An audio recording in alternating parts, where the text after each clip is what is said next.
Der Niederbayer mit dem schwarzen Hut. Flurbereinigungstechniker, ein braver Amtmann ist er. Außerdem Nebenerwerbslandwirt und niederbayerischer Biergartenbesitzer.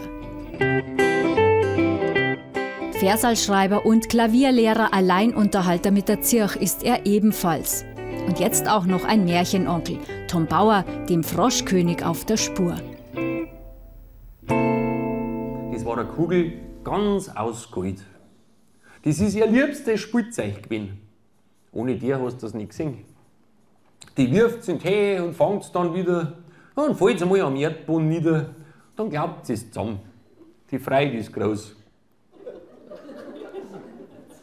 Was jetzt kommt, ist leicht zum Verraten. Die Kugel fällt, doch nicht am Boden, sondern im Brunnen fällt es drum. Und die Prinzessin schaut recht dumm. Und dann lüftet er das Geheimnis. Die Prinzessin nicht zart und fein war sie, ein Trampel vielmehr, eine Kugelstoßerin. Wie sonst hätte sie so ein Drum Gold werfen können. Nach über 200 Jahren kommt's heraus. Sich selber so ein Wort, ihr liebstes Spielzeug ist jetzt fort. Ja, wie mir meine Mama früher so bei Märchen vorgelesen hat, da haben wir da schon gedacht, dass da so viel abgeht. Da haben wir gedacht, die haben ja gar nicht fertig.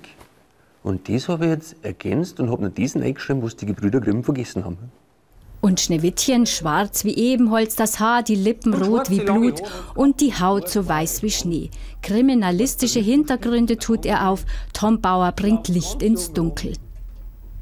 Einen Spitznamen haben sie auch noch gegeben. Schneewittchen haben sie es getauft. Weil es alle Wochen so ein weißes Pulver heimlich kauft. Das Besondere ist, dass hier auf humoristische Art und Weise die Märchen so von hinten aufgearbeitet sind. Es ist eigentlich eine völlig andere Art, nicht so moralisch, nicht so belehrend ist, einfach lustig, witzig. Ja, ich schaue es inzwischen so, ich glaube, zum 10. Mal an und es ist jetzt mal wieder was anderes, was Neues dabei, wo ich wieder schmunzeln muss, wo ich vielleicht auch noch gar nicht gesehen habe oder wieder neu entdecke. Ja.